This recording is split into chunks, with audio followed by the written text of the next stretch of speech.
আপনি নিশ্চয়ই শুনতে পাচ্ছেন আমাকে। জানতে চাই ময়মনসিংহের আজকের পরিস্থিতি আপনি কি দেখছেন, সেখানে রয়েছেন আপনি?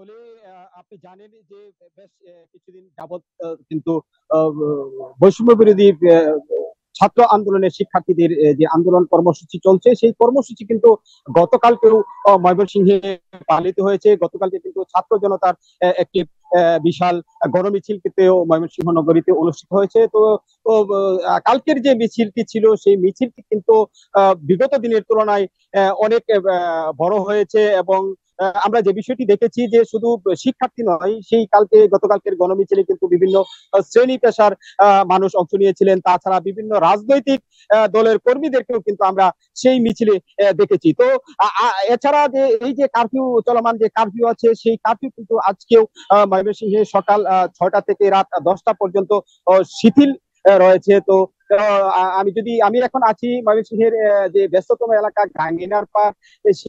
সেটা যদি আমি আপনাকে একটু দেখাতে চাই, যে যদিও এখন সকালে এমনিতেই কিন্তু মানুষজন কম বের হন।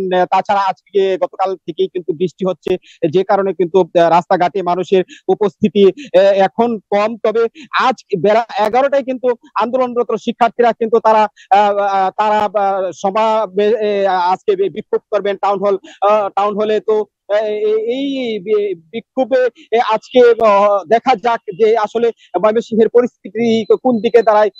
তবে এখন পর্যন্ত কিন্তু ময়মনসিংহের সার্বিক পরিস্থিতি ভালো রয়েছে। তো সব মিলে যদি বলা যায় যে কারফিউ চলমান কারফিউর অবস্থানে ময়মনসিংহের পরিস্থিতি স্বাভাবিক রয়েছে। তো এই ছিল আমার কাছে সর্বশেষ।